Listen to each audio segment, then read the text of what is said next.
Depressed ka ba kasi sa dami ng failures mo? In Lesson 7 of the Overcoming Depression series, gusto ko sana pakita sa iyo na dapat ang failure natin nakakatulong para sa pag-improve ng buhay natin. Unfortunately, failure has been the source of many depression.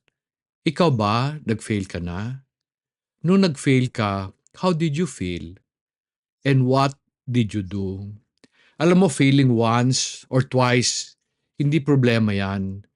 But failing often can crush a person's spirit, especially pag napapagalitan sila ng mga authorities ng buhay nila.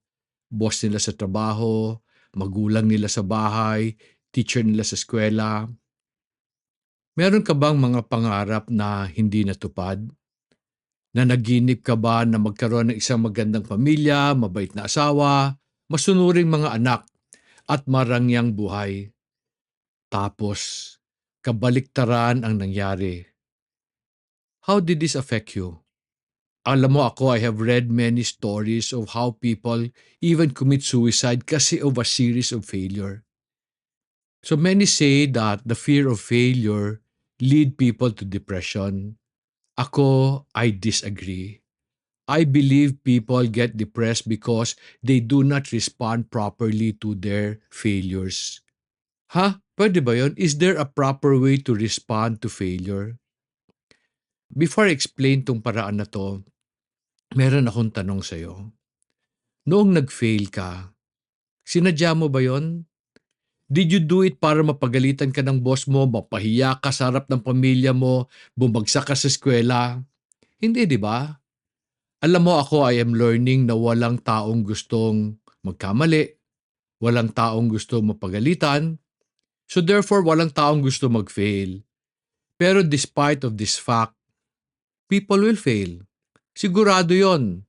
Ako, I have my fair share of failure and marami sila. And failure is a very painful experience. Alam mo, I am learning that failure is only painful kasi hindi natin nakikita ang magandang bagay na pwede niyang ibigay sa buhay natin. Meron bang ganon? Can failure really bring something good in our lives? In lesson 3 of this program, I told you that you must train yourself to find the good in everything that will happen to you or everything that is around you. Friend, I want you to know na lahat ng nangyayari sa iyo, meron niyang good side, maski ang failure. But to find the good in failure, we need to understand ano ba ang failure.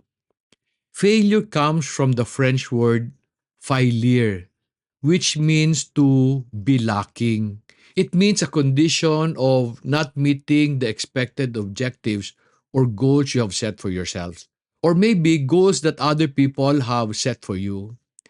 While failure is often seen as negative, it could also provide valuable lessons and opportunities. If you are wise, you will use failure to your advantage, and that is the essence of this lesson. Do you know that the Bible contains many stories of failure? We need to learn from these stories para maintindihan natin why I said failure can be good for us. One of the person who failed in a big way was Peter. Remember how he denied the Lord on the night before he was to die? I believe Peter committed one of the greatest blunder in the Bible because he did it against the Lord. While Judas betrayed Jesus, Peter denied Jesus 3 times.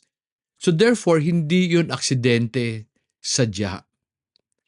The sad part is, he never got to apologize because Jesus died the following day. Friends, put yourself in Peter's shoes. How would you feel after denying Jesus? I'm sure you would feel bad. However, I am sure you would also want to apologize, but then the council of the Pharisees decided to kill him the following day. So you never got the chance to say sorry. Kung ako si Peter, madidepress ako. Especially noong namatay si Jesus. Ako naniniwala that the reason why Peter was not on the mount where Jesus was crucified kasi nahihiya siya. So ang pumunta lang doon, the Apostle John, with Mary, the mother of Jesus. But how was Peter able to recover or cope with his depression? How did he use his situation for the good of many people? I found the answer in something Jesus told Peter before he denied him. We see this in Luke chapter 22, verses 31 and 32. Sabi ni Jesus kay Peter, Simon, Simon, behold, Satan has demanded permission to sift you like wheat, but I have prayed for you, that your faith may not fail, and you, when you have turned again, strengthen your brothers. Jesus told Peter that when he had turned, he should use what he learned to strengthen his brothers. What does it mean to turn? To turn in the Greek language is epistrophe. It means to look away, to change one's belief, to convert, and to repent. It implies learning from one's mistake so one can improve as a person and help others who may be struggling with the same problem. The Bible tells us that there are three things we must do when we repent. The first is confess or admit our mistakes. Second, accept the consequences of our actions. And then number three, change our ways. Admitting you are wrong is key to turning things around because no one will change if he does not first agree na may mali siyang ginawa. Alam mo, in problem solving, I discovered that there are two steps in solving a problem. First, acknowledge that it is a problem. Kasi kung hindi siya problema, hindi mo siya ayusin. Ganun din when we fail. Importante that we first admit na nagkamali tayo so that we can decide to change our ways or correct what we have done wrong. Para sa akin, failure is a feedback mechanism that tells us kung ano tama, ano mali, ano ang pwede, ano ang hindi. And this is the reason why failure is not necessarily bad. Kasi failure just reveals how well we know what we know. You're an engineer, nag-aral ka sa eskwela, so excited ka pagpasok mo sa trabaho. Feeling mo, alam mo na ang engineering. Nung may binigay sa'yo na assignment, nag-fail ka. Bakit? Kasi yung theory, hindi mo pa alam paano gamitin. So nag-fail ka, so your problem is just showing you, hindi mo pa talaga alam mabuti yung pag-apply ng theory. Ulitin ko ha, failure reveals how well you know what you know. Let me give you an example. In John chapter 13, verses 36 to 38, merong sinabi si Peter kay Jesus. Sabi ng verse 36, Simon Peter said to him, Lord, where are you going? Jesus answered, Where I go you cannot follow me now, but you will follow later. Peter said to him, Lord, why can I not follow you right now? I will lay down my life for you. Before Jesus said that Peter will deny him 3 times, sabi ni Peter, magpapakamatay ako para sa iyo. Yet when he was tested, he failed. Instead of dying for Jesus or dying with Jesus, he denied Jesus 3 times. His situation exposed kung papanindigan ba niya yung sinabi niya. One of my favorite book today is a small book by James Allen entitled As a Man Thinketh. And one of my favorite quotes in that book says, Circumstance does not make a man. It reveals him to himself. Friends, life will put us in circumstances that will show us who we are and what we know.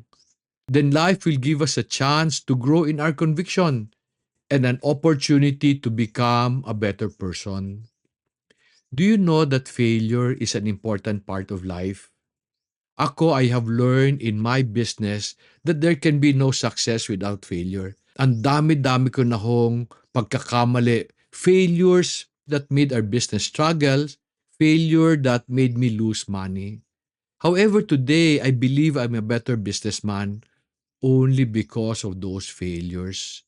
Alam nyo ba na si Thomas Edison, who invented the light bulb, he failed 999 times. On the 1000 experiment, he made the light bulb. Imagine what kind of world we will have today if he stopped on the 998 time. Diba? This world will be very dark. And then, do you know that the great men in the past and even today are not defined by the right things they did, but by the many failures they overcame? Jeff Bezos, the founder of Amazon, once said in an interview that they have created many new businesses from the mistakes they made. They saw opportunities after they learned from their failure. Friends, failing is a natural part of life. It is not important that you do not fail. What is important is that you learn whenever you fail. Alam mo, para sa akin, Peter remains one of the greatest apostles ever. While Paul is great because of the many epistles he wrote, kasi he was well educated, para sa akin, Peter is great because of how he learned from his many mistakes. In the proper time, Peter used what he learned to strengthen his brothers as Jesus instructed him. When Jesus finally met with Peter after he resurrected, Peter approached the Lord with humility.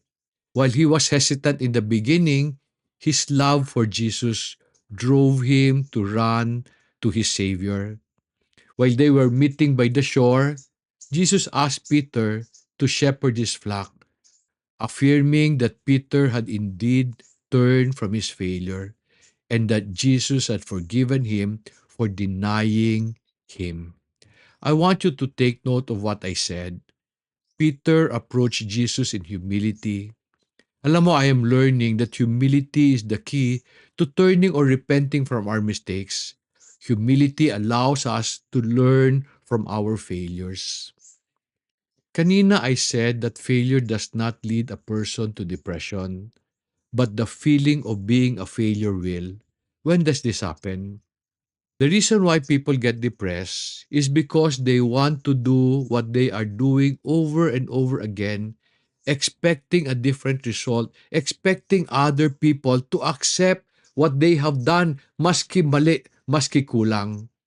Sabi ni Albert Einstein, insanity is doing something again and again, expecting a different result. When you insist on your ways and people continue to reject you, talagang madidepress ka. And the only way to get out of that situation is learn from your failures and change what you are doing. Kaso lang ang gusto ng mga taong depressed, magbago lahat ng tao sa palibot nila, magbago ang sitwasyon nila. Never sila. Every employee wants their boss to be kinder so that they can do their jobs better. Wives want their husband to lead well first before they can submit. Children want their parents to be tolerant about their failure so that they can respect them. Gusto natin sila magbago para sa atin, but that will not happen. Kasi when you insist on doing what you want, your failure will lead you to rejection. People will start to avoid you, minsan confront you. So kung ayaw mo ma-reject, learn from your failures. When you decide to learn from them, people will start to praise you. They will accept you and support you. A person who learns from his failure is considered wise. A person who insists on doing what he wants, maski mali, he will be considered as a fool. Friends, decide to be wise, not a fool. Sana natulungan ka nitong lesson na to. As always, isa lang request ko sa iyo kung natulungan ka. Help me, help others. I am sure meron kang kamag-anak, kaibigan, kakilala who's struggling in the same way.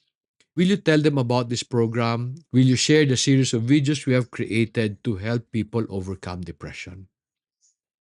Maraming salamat and God bless you.